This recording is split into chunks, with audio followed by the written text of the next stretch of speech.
दीपावली नई शुरुआत का प्रतीक है और इस मौके पर अगर आप एक फ्रेश इन्वेस्टमेंट करना चाहते हैं तो दो नाम को नोट कर लीजिए, रामदेव अग्रवाल और मधु केला।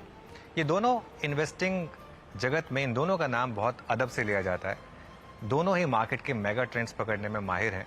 इनके अनुभव का संसार इतना गहरा है कि कुछ शब्दों में इनको इस समय मुझे बयान करना थोड़ा शायद बेमानी होगा, लेकिन एक चीज़ जरूर कह सकता हूँ कि अगर आप इन दोनों के विजन को फॉलो करेंगे तो स्टॉक मार्केट में लॉन्ग टर्म में काफ़ी वेल्थ क्रिएट करेंगे।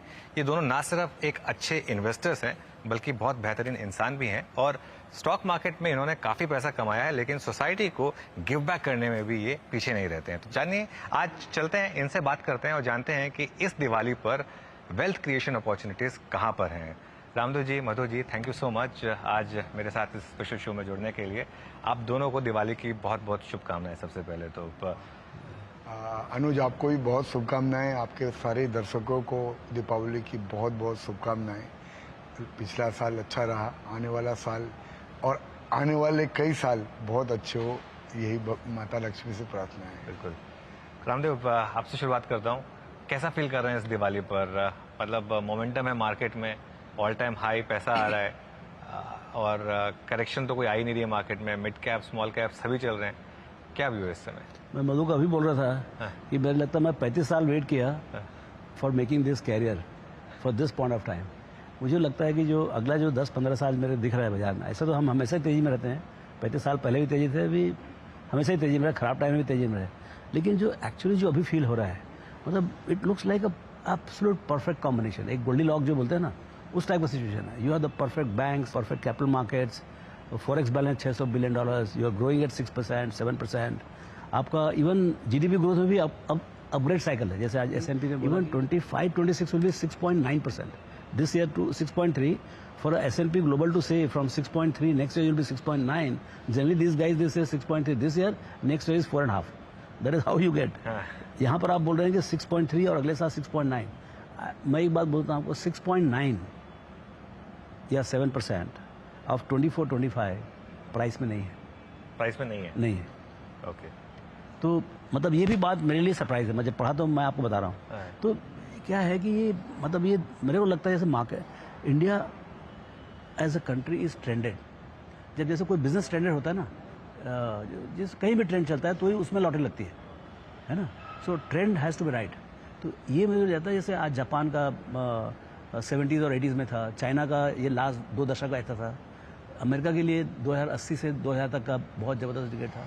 ऐसा लगता है मुझे इंडिया का डिकेड आ गया है और ये डिकेड चलेगा, 2 डिकेड चलेगा मालूम नहीं, लेकिन अभी तो बहुत एक्साइटिंग दिखता है। ओके। मधु, आपको भी लग रहा है कि इंडिया का दौर आ गया है? मतलब एक ना सिर्फ टाइम बल्कि एक दौर, अगला 10 साल, 20 साल, 50 साल हमारे हैं। 50 साल तो बोलना कठिन है अनुज, पर मैं ये जरूर बोलूँगा कि ट्रेजेक्ट्री वाइज ये सब नंबर्स की अपन बात पहले भी कर चुके हैं।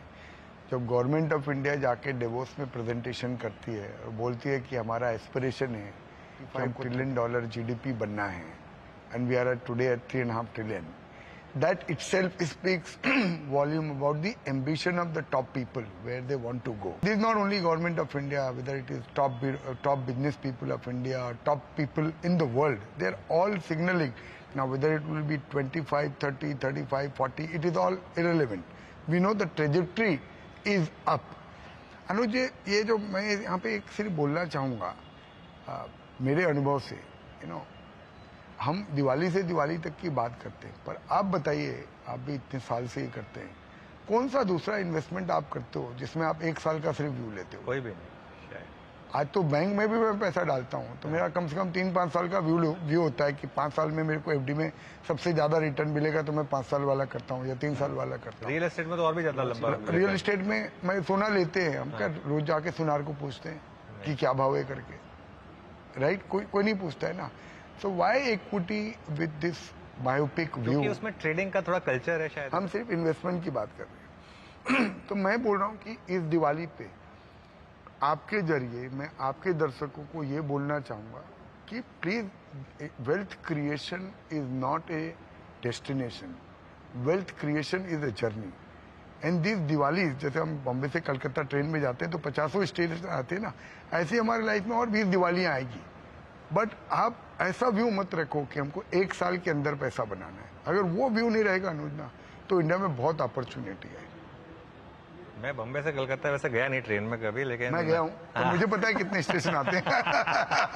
हाँ नहीं, ऑब्वियसली वो, क्योंकि मैं इसलिए कह रहा हूँ कि दिल्ली से बॉम्बे कई बार गया हूँ ना, दिल्ली बॉम्बे मैंने कई बार किया है, लेकिन तो दिल्ली बॉम्बे में बहुत स्टेशन आते हैं। हाँ, दिल्ली बॉम्बे में भी बहुत स्टेशन आते हैं। हाँ खैर, बिल्कुल नहीं, ये बात बिल्कुल आपकी सही है मधु भाई, और आप हमेशा इस बात को कहते रहे हैं कि थोड़ा सा आप एक लॉन्ग टर्म का विजन रखेंगे तो मार्केट में अच्छा पैसा हमारे बनेगा। करियर में अनुज, अगर हम खुद बोलना चाहें ना कि कितना बड़ा एक्चुअली मिस्टेक हो गया ना, कि हमको भी समझा नहीं ना। आज समझ रहे हैं, इसलिए हम पार्ट करना चाह रहे हैं। मैं जब मोतीलाल ओसवाल में ज्वाइन किया 91-92 में, 93 में, उस समय इंडिया का जीडीपी $300 बिलियन था। आज $3.6 ट्रिलियन है, और कितने शेयर 1000, 2000, 5000 गुना हो गए इन दिस पीरियड।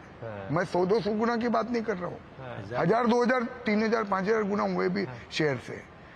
और हम लोगों ने अगर वो सब पकड़े होते तो हमारा नाम कहीं और होता ना।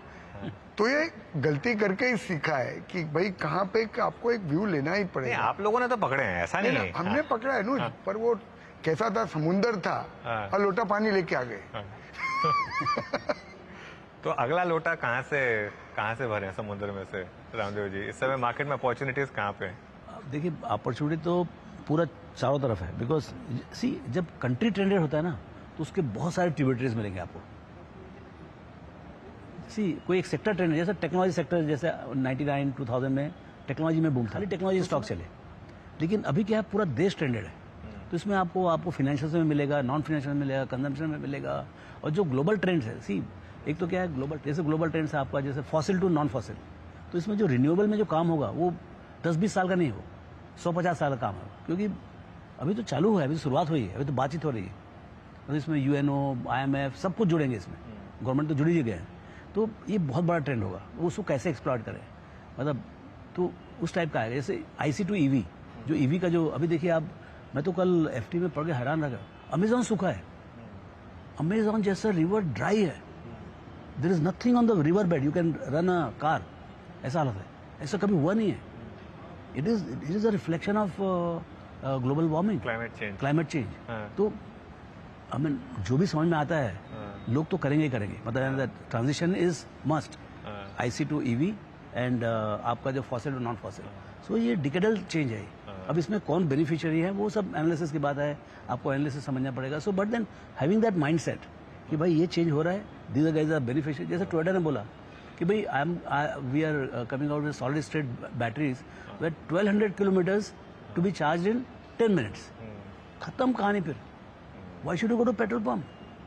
तो इस बार मानसून के बाद अमेजन जाता हूँ, क्योंकि वरना फिर देखना रह जाएगा वो अमेजन का रिवर बेड में। अगले साल आएगा, इस साल का ड्रॉप वही कह रहा हूँ, अगले साल देखने चाहता हूँ। लेकिन रामदेव, प्रॉब्लम क्या है कि ये सारी अपॉर्चुनिटीज लिस्टेड यूनिवर्स में है क्या? सब लिस्टेड यूनिवर्स में। इंडिया का ये मजा है, हाँ। आप थीम निकालो, आपको स्टॉक मिलेगा। नहीं, क्योंकि आपके पास अपॉर्चुनिटी अनलिस्टेड में इन्वेस्ट करने की है। नहीं, हमारा रिटेल अनलिस्टेड में कुछ नहीं है, मैं बोलता हूँ कुछ नहीं है। अच्छा, सब कुत्ते बिल्ली हैं। बोलता हूँ ना, रियल स्टफ इज हियर। आपको जैसे बैंक्स मान लो अच्छा लगता है, हाँ। ओके, तो बैंक्स अच्छा लगता है, कहाँ है banks? ICICI, HDFC, axis, Kotak, AU, सब इधर है, लिस्टेड है। उधर क्या है? उधर तो स्ट्रगल कर रहे हैं जो है भी। जब बड़ा अपॉर्चुनिटी आता है ना, तो छोटा आदमी भी कुछ नहीं कर सकता है, बड़ा आदमी चाहिए, बड़ा झोला चाहिए। तो आज जैसे रियल एस्टेट में बूम है, तो छोटे लोग क्या करेंगे? वो तो लैंड खरीदने के लिए उनके पास, और कब तो टीम बनाएंगे, कब तो ब्रांड इक्विटी बनाएंगे। भाई ब्रांड इक्विटी तो ओवरनाइट ही बनता है ना। आज जैसे मान लो कोई चीज में अपॉर्चुनिटी आ गई, तो उसमें ब्रांड इक्विटी चाहिए, तो कहाँ ब्रांड इक्विटी? टीम चाहिए, एग्जीक्यूशन चाहिए। कौन करेगा एग्जीक्यूट? छोटा आदमी क्या करेगा?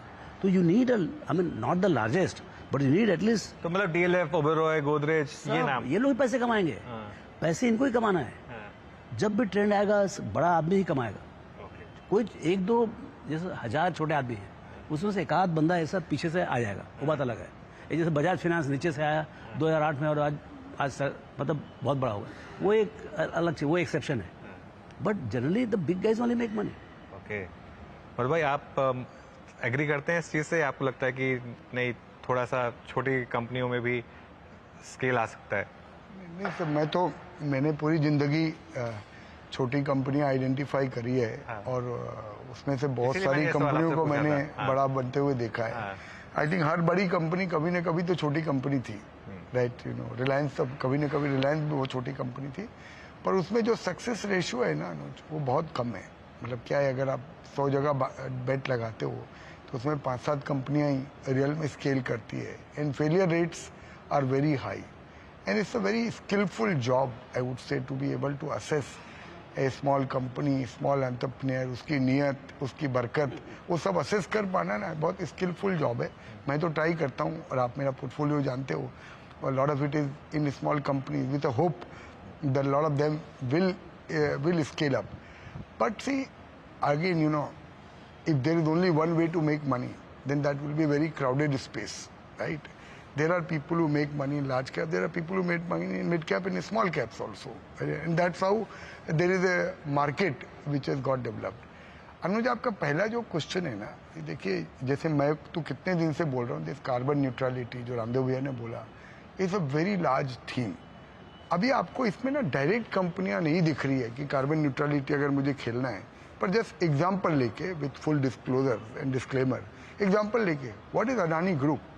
इट्स एक्चुअली प्ले और carbon neutrality, right? These companies were non-existent, let's say 5-10 years back, and they have taken a lead. A lot of their companies are playing an active role in carbon neutrality in that sense. Abhi, now valuation, this, that you have to decide.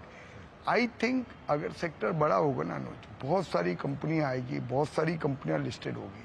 अभी हम लोग अभी बात कर रहे थे, like you know what will the transformer industry look like in 2 years from now, only because of the renewable power. because अभी तक का जो ग्रिड है, it is operating at a 80% power load. Now if these power PLF factors are 30% and 40%, there is a lot of rectification in the grid itself which will be required. The kind of, so there is no direct play which you can identify that this is a carbon neutrality company or this is a carbon company, but there will be a lot of indirect play, and that is where the skill is. Okay चलिए एक काम करते हैं, एक बहुत छोटा सा break लेते हैं, और जब ब्रेक लेकर वापस लौटेंगे तो इस चर्चा को कंटिन्यू करेंगे। लौटते हैं बस थोड़ी सी देर में।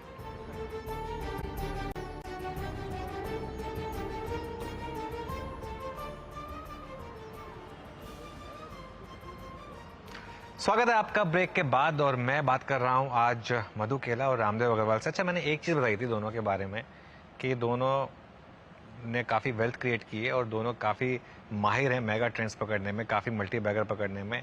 इनका एक और कनेक्शन भी है, वो है छत्तीसगढ़ का कनेक्शन। और दोनों के दोनों आप छत्तीसगढ़ से, मेरे ख्याल रायपुर से आप रायपुर से, मैं तो रायपुर का हूँ, मैं रायपुर का हूँ, ये तो रायपुर से दूर, रायपुर आप धमतरी से, कुरुड़ से, गांव से एक्चुअली। हाँ, तो आप बचपन में जानते थे एक दूसरे को या नहीं है? बाद में पता चला कि हम दोनों तो एक ही जगह से। It was my aspiration to meet him. So, and I had a great fortune of being a very early part of their journey in the institutional broking. You can say I was maybe the first employee or first partner who came across in 93-94. They have huge contribution. They started the entire research-based, institutional selling. इन्होंने चालू किया। Okay, ये और एक इनके partner थे संजीव करके। ये तो दोनों मिल गए। आप लोग कभी साल में एक आध बार कभी छत्तीसगढ़ जाते हैं, मतलब साथ में कभी एक ओल्ड मेमोरीज वगैरह? हम इंडिविजुअली जाते हैं ना, मैं तो जाता हूँ, मैं दिवाली के दूसरे दिन जाऊंगा मैं। अभी दे एक बार आपको लेके जाएंगे रायपुर। नहीं, वो आपने मुझे कहा था, आपने मुझे प्रॉमिस किया था। एक बार पक्का जाएंगे आपको लेके Raipur. This is a promise to all the people who are in Raipur, आपको लेके जाएंगे। और रायपुर के लिए बात की थी कि एक शो हम रायपुर से करेंगे, रायपुर के लिए आप भी चलेगा, फिर मजा आएगा। अच्छा, रायपुर एक शो वहाँ से करेंगे, पक्का करेंगे। बिल्कुल बिल्कुल। अच्छा चलिए ठीक है, अब बात करते हैं कुछ और थीम्स की।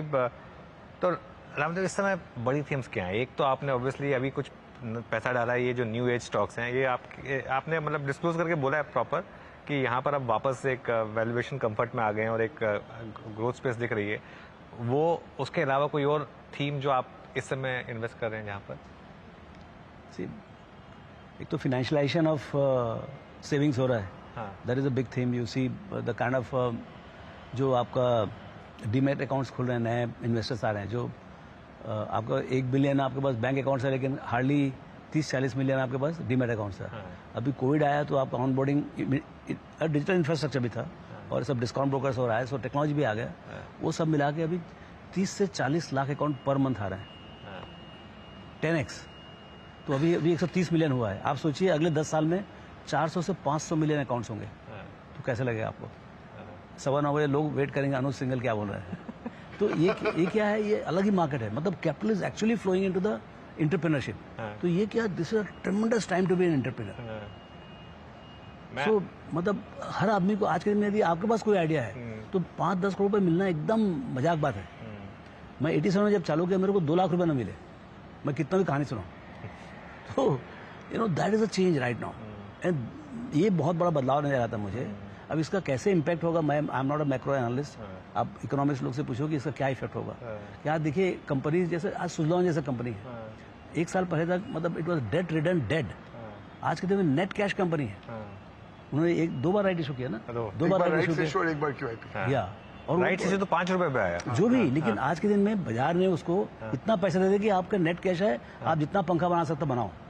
ये तो मतलब इतना ट्रांसफॉर्मेशन तो कभी ये स्पीड से देखा ही नहीं मैं कभी। सी अच्छे कंपनीज का सब कुछ होता है, जो डूबी हुई कंपनी जिसको तकलीफ है कोई कारण से, बिजनेस कारण से, वो कंपनी का इतना बड़ा ट्रांसफॉर्मेशन। सो ये shape of things to come है।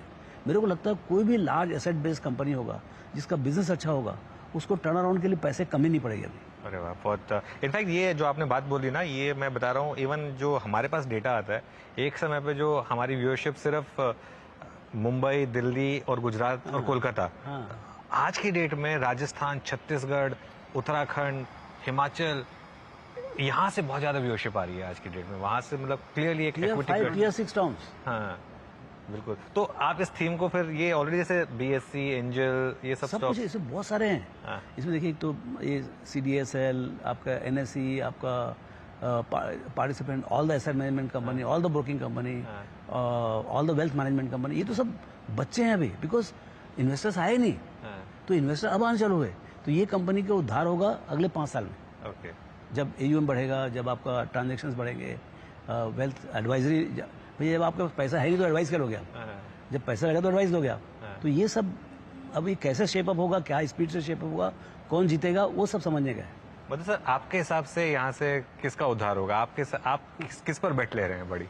So, apart from financials, जहाँ पे clear visible, so we are betting on a lot of infrastructure companies because this has been a bad word for last 15 years between 2008 and 2020-22. lot of companies got अभी वो come back कर रही है। वो सब come back कर रही है। lot of balance sheets have significantly improved, I think. Order pipelines, we spoke about it even when we met last time, so we continue to be invested there. I am a big believer in the manufacturing China plus, and the other word which I have coined is Europe plus. Because ये क्या है Europe plus ये है अनुज की मैं जितनी companies में invested हूँ ना, वो बोल रहे हैं अभी यूरोप से manufacturing is actually shifting to India. Okay, lot of players are now talking कि because Europe has in a way become uncompetitive, and अभी ये जो गैस का जो हुआ यूरोप में प्रॉब्लम, उसकी वजह से भी ना, so and there is a problem of labor there is a problem of cost etc etc. तो ये जो अनुज द बिगेस्ट लॉटरी जो इंडिया का लगा है ना, विच इज रियली अनस्पोकन और under spoken I would say, is the new geopolitical realignment which has happened. वो जो रशिया यूक्रेन की वॉर के बाद रशिया यूक्रेन अभी ये जो मिडिल ईस्ट में हो रहा है, राइट, इसमें क्या India is a neutral country. Can you believe today American president goes in the stage and says, India is our best friend. Next day, Russian president comes and says, India is our best friend. They both are fighting. But India becomes their best friend. What more can you ask for?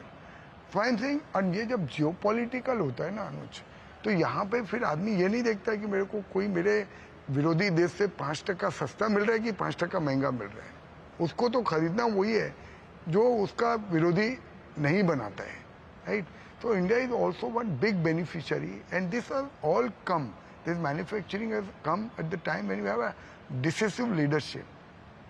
PLI में अनुज इन्होंने बोला है कि हमको 2 लाख करोड़ का 5 साल के अंदर बेनिफिट देना है। अभी 2 लाख करोड़ का बेनिफिट देने के लिए 40 लाख करोड़ का टर्नओवर चाहिए, तो मैं 2 लाख करोड़ का बेनिफिट दूंगा ना। बिल्कुल। तो बहुत सारी इंडस्ट्री जो अनकॉम्पिटिटिव थी ना, they will become kind of competitive over the next 5 years. तो वी obviously एक चीज इसे Diwali, I don't want to be negative, but I want to warn all investors it is not hanky-dory. There are a lot of pockets of overvaluation, kite flying, which is going on. Lots of issues are coming. Lots of issues are coming in SME companies. So, and we have seen wealth creation is difficult. Wealth distraction is very easy. So if you have to make sure that what you are doing, you have done your homework, you have complete pakad on your company, etc. And plus, you have a horizon to invest. If it was making money was so easy, तो हर ही आदमी कमा लेता ना। बिल्कुल। Actually मैं यही last सवाल पूछना चाह रहा था कि इस एक कोई क्वेश्चन या कोई एक लास्ट नोट अगर आप इन्वेस्टर के लिए छोड़ना चाहें तो वो तो मधु भाई आपने तो बोल दिया। रामदेव, आपकी तरफ से कोई एक आखिरी समृद्धि का मंत्र निवेशकों के लिए किस चीज़ पर ध्यान रखना है? ये कि भाई आप डिसिप्लिन रहें इन्वेस्टिंग में। जैसे मधु का में सबसे बात है, कोई एसेट क्लास तो बताओ जहाँ पर 2, 4, 5 दिन में पैसे बनते, 6 महीने में पैसे बनते, 1 साल में पैसे बनते। Even in fix deposit you need 3, 4 years, 5 years to get that 1% extra. So यहाँ एक तो पहली बात आप ये समझें कि portfolio wide return is more important than getting one stock right. एक स्टॉक में आपका मल्टीबैगर हो जाएगा, लेकिन अल्टीमेटली आपका portfolio how well it is doing. And it is a stark reality to me कि भाई beating that index bye 2-3% is a huge achievement across the time period. 10 साल के लिए यदि आपने 3-4% से इंडेक्स को बीट कर दिया तो बहुत बड़ा बात हो जाता है। तो मतलब लोगों को पूछिए आप कितना रिटर्न चाहिए, 25-30% तो बन जाए ना। ऐसा कोई बोले 1 साल 2 साल में डबल हो जाए, अरे भाई 2 साल में डबल हो तो 40% रिटर्न होता है across the portfolio, can not make it. So ये रियलिटी होना चाहिए। इक्विटी मार्केट है, एक्साइटिंग है, हो सकता है आपको 15-17 में मिल जाए, लेकिन जब आप मार्केट में रहोगे तो ही जाके वो ऑप्शन मिलेगा, बिल्कुल, अदरवाइज नॉट। मैं ऐड करना चाहूंगा यहाँ पे रामदेव भैया जो बोल रहे हैं ना, investors are generally asking the wrong questions. हर समय क्या पूछते हैं जब आपको मिलते हैं, मेरे को बोलते हैं क्या लेना है और कब लेना है। वो दो द रॉन्ग क्वेश्चन, कितना लेना है और कितने समय के लिए लेना है, right. Do the right questions to ask. तो अगर आपने सपोज आपसे कोई मिल लिया, 5% इक्विटी में डाला, 10% इक्विटी में डाला, people have made stock markets as a means of making income. It's the wrong choice. These are temples for wealth creation. If you look at it from that perspective, then you will create a lot of wealth. And if you write the right question, so the whole message which I want to give to the people, don't be in a rush. It's not any race course which is happening here. कि यहाँ पैसा 1 महीने के अंदर double हो जाएगा, जब double होगा तो आधा भी हो सकता है। You put substantial saving as you can put in equity, leave it for a period of time. And it is not 25 years back. There are very, very smart people who are willing to do this job for 1% fee. बिल्कुल। In fact मैं तो ये कहूँगा कि index को beat भी ना करें। अगर आप 20 साल में सिर्फ जो इंडेक्स ने किया उतना कमा लें तो 20 साल में 20 गुना और 40 साल में 400 गुना पैसा बन सकता है, अगर आप सिर्फ कंपाउंडिंग, पावर ऑफ कंपाउंडिंग पर बिलीव करें तो। मधु भाई, रामदेव जी, बहुत बहुत शुक्रिया आज हमारे साथ जुड़ने के लिए, और एक बार फिर से मेरी तरफ से आप दोनों को और आपके परिवार को दिवाली की बहुत बहुत शुभकामनाएं। Thank you so much. Thank you so much. बता दें कि मनी कंट्रोल पर दिए गए विचार एक्सपर्ट्स के अपने निजी विचार होते हैं। वेबसाइट या मैनेजमेंट इसके लिए उत्तरदायी नहीं है। यूजर्स को मनी कंट्रोल की सलाह है कि कोई भी निवेश निर्णय लेने से पहले सर्टिफाइड एक्सपर्ट की सलाह लें।